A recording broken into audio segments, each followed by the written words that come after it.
Hey everybody, welcome, and I am so glad to be back just from a short little break that we took on Sunday mornings. And part of the reason why I'm so excited this morning is because I have no idea or had no idea what I was going to be talking about. So let me set the scene for you.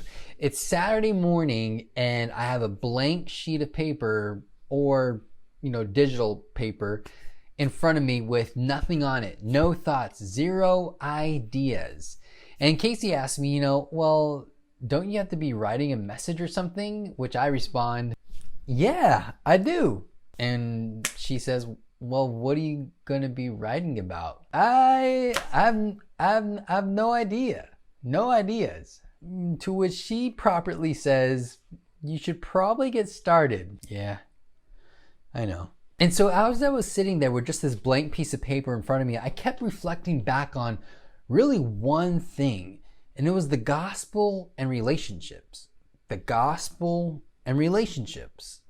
The gospel and relationships. I started thinking about how I'm kind of an awkward person, and I've been out of practice for about 3 months just because, well, I've been home and I haven't seen people. So what am I going to do when I start to see people again? How am I going to act? What am I going to say? What am I going to do with my hands? What am I going to think about saying to what they said about something I might have said? But then I remembered the gospel. And I was like, don't worry about yourself so much, Stephen. Don't worry about what you will do or how you will feel.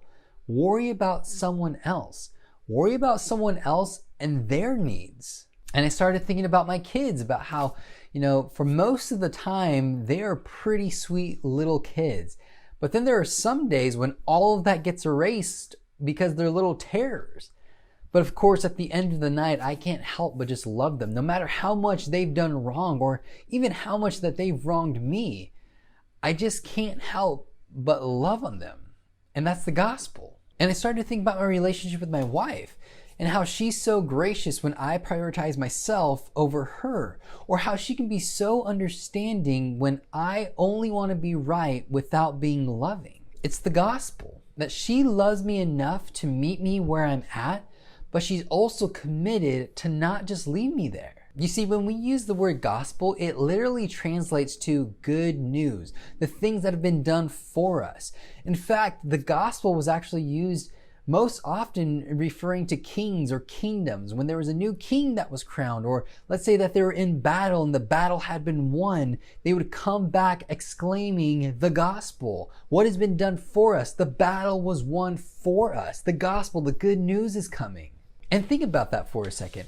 We're using a secular word, the gospel, which could have referred to a new king being crowned or him doing something for his people, that the people didn't have to do anything. So this good news, the gospel, comes to them and saying, listen, the battle has been won for you. You see, the gospel that we use inside of Christian circles or in churches, is way more than we think sometimes. Sometimes I think we get this idea that the gospel is this thing of like, oh, here's your list of do's and don'ts. These are the things that you should be doing, and these are the things that you shouldn't be doing. Live this way, but don't live that way. Do those things, but don't do that thing. But if the gospel were just those things, a list of do's and don'ts, of things you should try and not try, then it wouldn't really be the good news. It would just be good advice. And the big distinction between good advice and good news is that when it's good advice, there's still a requirement that you have to complete.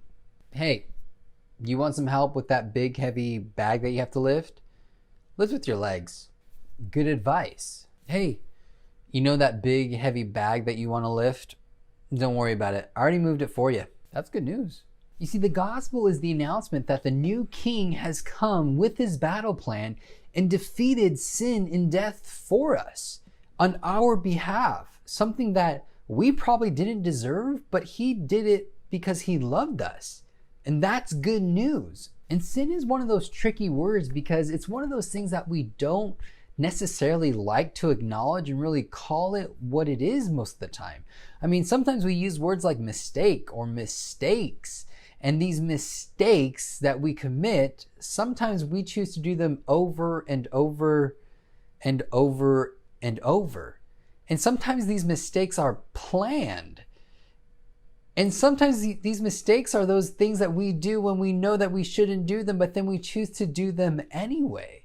And really, at that point, can we really continue to call them mistakes? Because really, mistakes are those things that we do when, we don't have the right reasoning faculties to know that that's a wrong thing. And then once we do know that it's a wrong thing, we stop doing that thing. It's no longer a mistake for us. Think about it like this. When you're doing math and you say, okay, 4 plus 4 is 8. Correct. Okay, well, let's get it a little bit harder. You go, okay, 4 plus 10 is 13. Not quite. Oh, you're like, oh yeah, I forgot to add that extra finger in there to make it 14. You see, that was a mistake. You reasoned wrong, but you go back and you fix it. And now you know the difference. You added 3 instead of 4, and now you know to add 4 instead of 3. But if you continue to add 3 knowing that you're supposed to be adding 4, well, that's not really a mistake anymore. You're just trying to get it wrong. And trust me, I know that sin is a constant battle. I know there are things that we continue to fall into. There are things that we continue to struggle with.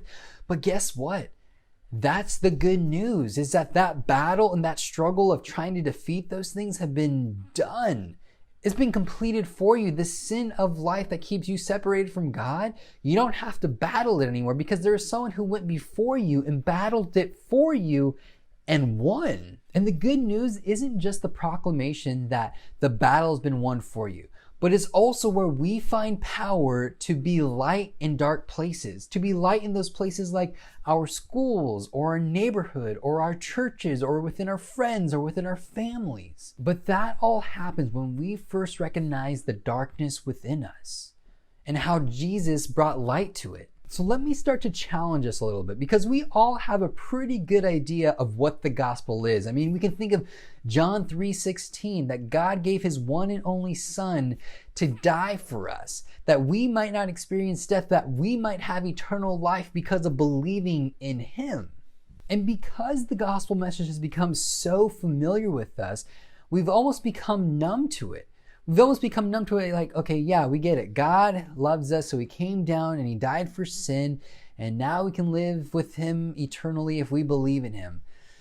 But really, do you feel that? Do you feel the weight of God leaving heaven to come to you who have turned their backs on him, who look and act nothing like him, who don't deserve his attention at all, but yet he gives it to us because he loves us that much?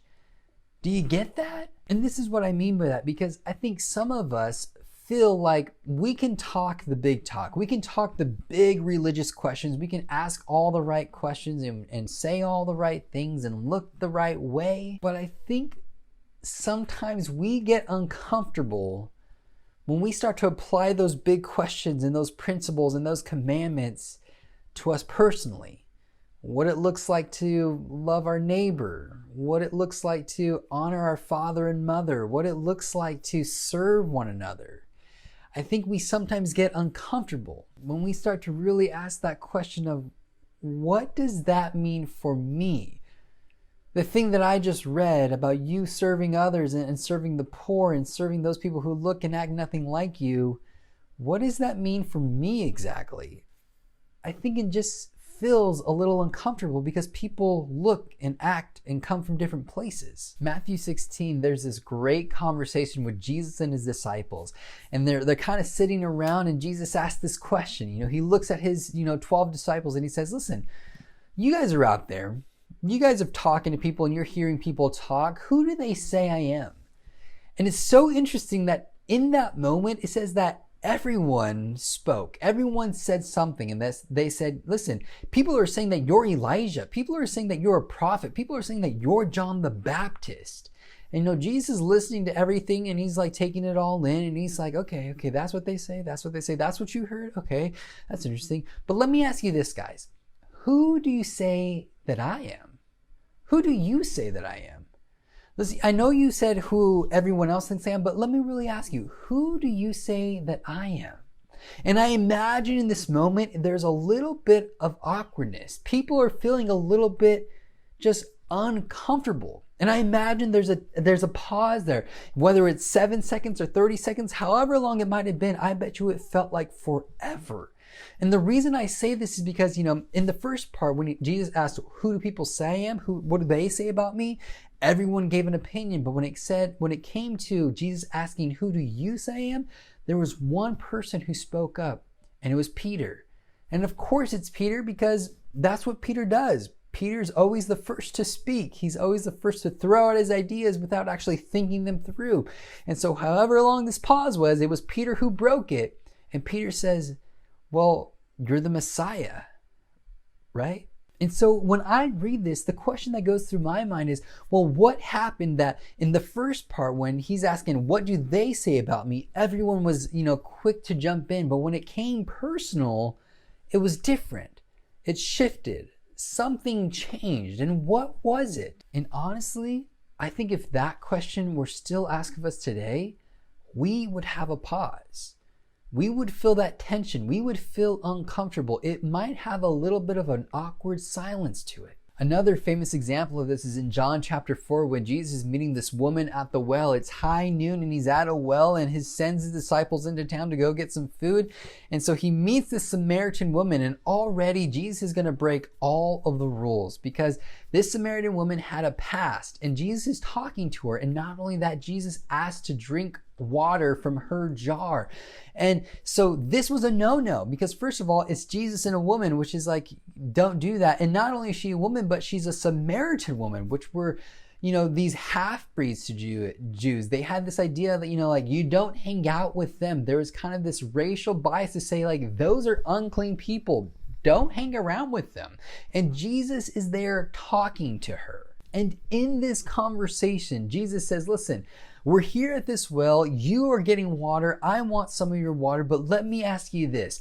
I can offer you water that you will never go thirsty again. Sure, you can drink from this well, but you'll have to go down deep again and pull your pail up and drink again and go down and come back and come back and come back. But let me give you water where you'll never thirst again.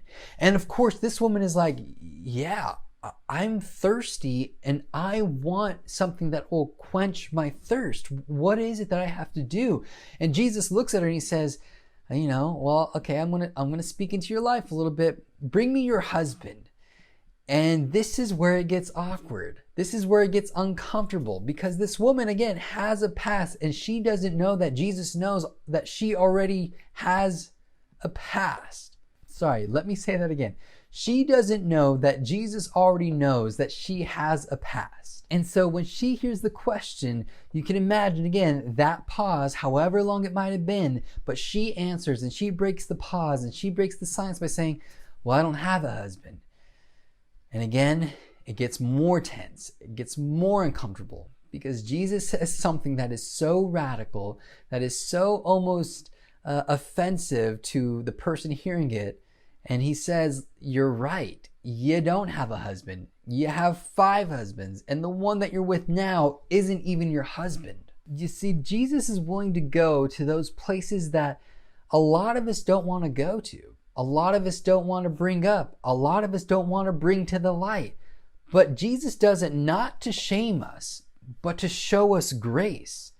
Jesus does it not to put us down, but to really lift us up out of the darkness. And as you can imagine, at this point, this is too personal for her. She doesn't want to talk about this. She doesn't want to bring this up, because probably in the town that she's from, it's all people talk about when they see her. It's those whispers, it's those conversations, it's those things that you overhear someone talking about. It's the people pointing fingers and going into dark corners and saying, that's the lady who did this, and that. And so what does she do? She starts talking about this big religion, question, topic, philosophy stuff to get it off of her, off the personal things, off that question of, what does this mean for me? And so she says, wow, it sounds like you're a prophet. So since you being a prophet, what do you think about this? And what do you think about that? And let's talk about something else that's not me. And I don't really want to say that, but so I'll mention something that sounds really, really smart. But Jesus, being Jesus, isn't content with just surface level stuff. He wants to go that one step deeper, to break the surface, to get into those places where you can actually see grace, where you can actually feel love. And again, he goes to those places not to shame us, but to show us grace. And I get it. I don't want to go to those places that are dark to me. I don't want to go to those places that I'm embarrassed of or ashamed of, because it's like, if I go there and I bring them up, I mean, what will people say? What will people think of me? What will people do when they know that I believe this or I behaved like that? And this is the great thing about the gospel, is that it puts everybody in the same boat, that we have all been lost, that some of us are still lost. And Jesus comes to find us, that he comes to show us our lostness, only to point us in the right direction to get out. And it's always towards him. So if you feel that you're ashamed of your sin, or that you have to hide it, or you don't want people to know this, please don't. Being a sinner is a prerequisite to being a Christian. Being a sinner, being someone who's lost, is a prerequisite to really finding love and grace and a home. Jesus wants to go deeper than just the surface. And trust me, when he goes deeper, you will feel uncomfortable. If there's one thing that I love about people, it's getting in those small groups. It's having those late night unexpected conversations. It's having those moments where you don't really know or expect this to happen, but then it happens, and it's so nice to actually connect with somebody. And I think in small groups, this is what we want to see happen, is that we want to see people get past just surface level stuff. But of course, there are always going to be those surface level things that we have to kind of maneuver around. And if you've been in a small group, you know what I mean by this, that some nights you will be in a small group and you feel like, man, okay, everyone's just giving the Jesus Bible kind of answer tonight, and no one's really going deeper. And we could go deeper. I know as a leader, or as just someone that's sitting in a group, I've felt like that, and I've seen it, and I know that people feel this way because I can see it in their faces, that they feel uncomfortable by the questions. And so they'll give, generic Bible, Jesus type answers, because they know if they go deeper, there's some type of fear or anxiety of how people will view them, of how people will treat them, of what people will say after they say their true feelings or their true thoughts. And maybe you've experienced this. Maybe you've seen someone go through this themselves, that when biblical principles come up and you feel uncomfortable, the reason that you're uncomfortable is because those biblical principles clash with your current beliefs or practices or ideas or cultural, relevance of what's going on around you. They start to clash, and you're like, how do I reconcile what the Bible says versus what I feel or think or practice or, have heard? For example, we've all heard it said, you should go and preach the gospel to the ends of the earth. In fact, it's not even good advice there. That's a commandment in the Bible. And when we hear that, we say, yeah, we know that we're supposed to do that. We're supposed to preach the gospel to everyone around us. But isn't it a little bit uncomfortable if we were to make it a little more personal? For example, think about your friends, think about your family, think about those close acquaintances you have, and then think about the conversations that you've had about God, that you've had about your faith. Have you ever had those conversations and say, this is why I believe in Jesus. This is why I think you need Jesus. This is why I think Jesus is so great. I mean, have you had those conversations with 90% of those people? 80%? 70? 40? 30? 10% of those people?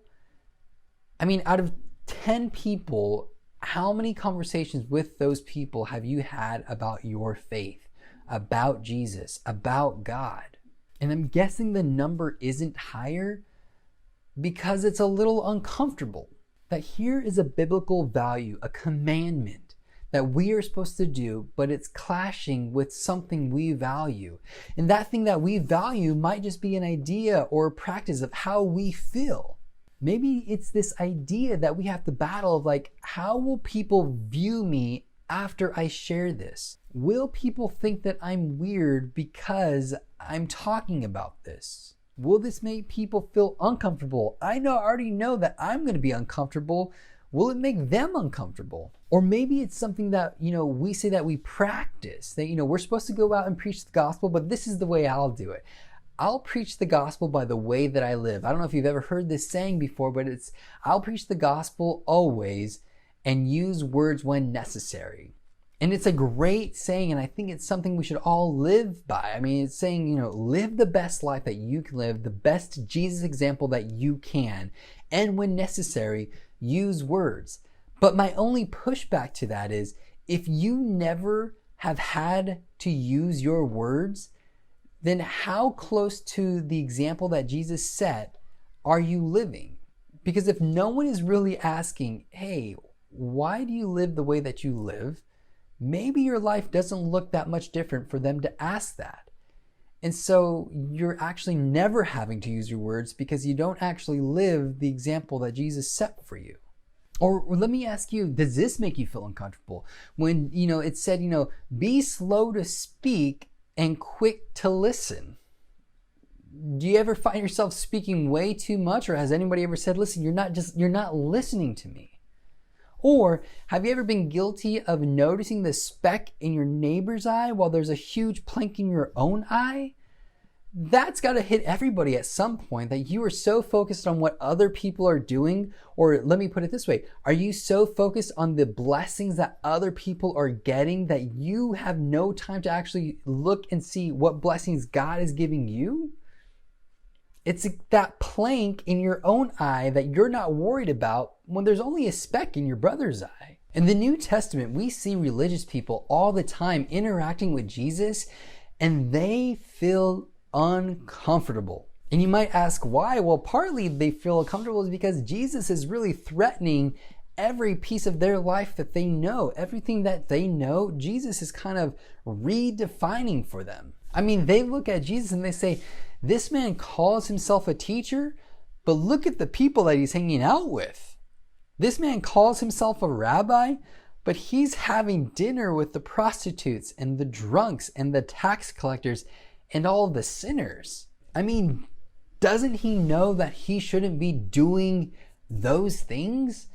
It doesn't make sense to me. And I kind of get where they're coming from. I mean, they kind of make a valid point because you are who you hang out with. I mean, birds of a feather flock together. I mean, these religious leaders probably looked at Jesus and said, is he just giving them the green light to live however they want and accepting them just for what they're doing, their behavior and all those things? Of course not. Jesus isn't giving the green light to their behavior, but he is looking at the person and saying, I'm going to love you regardless of where you're at in life. I'm trying to meet you where you're at. And when Jesus met people where they were at, instead of saying, listen, this is how you need to clean yourself up. This is what you need to do. This is what you need to stop doing. And once you start doing those things, then we can talk. No, he didn't do that. Instead, he met them where they were at. And when he did, guess what happened? He was able to point them in a right direction. He was able to love them. He was able to show them grace. And because of that, there was life change. And there was ultimately repentance, that they would turn away from themselves and turn to God. The gospel is a wonderful, challenging thing. Wonderful. It shows us the good news. Challenging. It shines light in those dark places in our own hearts. Wonderful. It fuels us to point people to the ultimate light. Challenging. It will clash with our worldly ideas, practices, behaviors, and just culture. In Mark chapter 12, you can read about Jesus having kind of this religious debate with all these religious leaders, and they're throwing questions out and he's answering, and they're kind of just dialoguing. And at the end of this conversation, you have one religious leader kind of starting to get it. He's trying to find his way, he's almost there. And he asks Jesus the sincere question. He says, Jesus, which is the greatest commandment? Out of all these commandments, there's so many in the Old Testament, or what they would call the Torah, their law and the prophets. Which one is the greatest one? And this is what Jesus says. He says, listen, love the Lord your God with all your heart, with all your mind, with all your soul, with all your strength. And the second is this, love your neighbor as yourself. There is no commandment greater than these. And so it's kind of interesting that he says that there's one, the question is, what's the first and what's the greatest commandment? And Jesus says, well, it's one commandment, but there's two parts to it. Love God and love others. And when it comes to the first part, to love God, we can look at that and we say, okay, we could probably do that. It's a little bit hard, but I think we can love God. I think that's something we want to strive for. We get that picture of how he sacrificed, and we love him because of that sacrifice, because it was so big of a debt that he paid that we couldn't pay. So I get that. I have gratitude towards that. But I think sometimes when it comes to the second part of loving your neighbor as yourself, of loving others, that's where it gets a little bit tricky. I think this is the part where God leans into our lives and he says, I want to get past the surface with you guys. I want to go deep, and I want to say, this is going to get uncomfortable. This is where your ideas, your worldly things are going to clash with my biblical commandments. Because really, to love your neighbor, I don't know about you, but I've had these thoughts in my mind where I say, have you seen my neighbor? Do you know what they believe? Do you know how they act? They don't wear masks. They only wear masks. They celebrate pride. They don't believe in God. In fact, they think that people who believe in God, like me, are stupid. Their Black Lives Matter, their Blue Lives Matter, their All Lives Matter. They only care about sports. They only care about video games. You get what I'm trying to say. Your neighbor can be a person who makes it hard for you to love them for whatever reason. And this is the part where we like to say, but God, I just want to connect with you. I just want to know you. I just want to be good with you. And then God looks at us and he says, that's great, but I want to get past the surface with you. And I want to go into those dark places of your heart and say, if you want to love me, you're going to love my children, which means you're going to love your neighbor, no matter what they look like, no matter what they believe, no matter what they do, no matter what they think about me. It's not about you. And that's the beauty of the gospel, is that it's not about you. The gospel is all about what someone has done for you. When you were unlovable, someone loved you. When you were unworthy, God was this new king, took off his crown to come to you who didn't love him back. The king who has won the battle comes to you and says, go and love my children. There is no greater commandment than this. When you were lost, God came and found you. And as found people, you will go out and find people. As saved people, you will go out and serve people. And those people you find and those people you serve, there's no pre-qualifications of this is how clean they need to be. This is what they need to believe. This is what they need to be doing. And this is what they not need to be doing.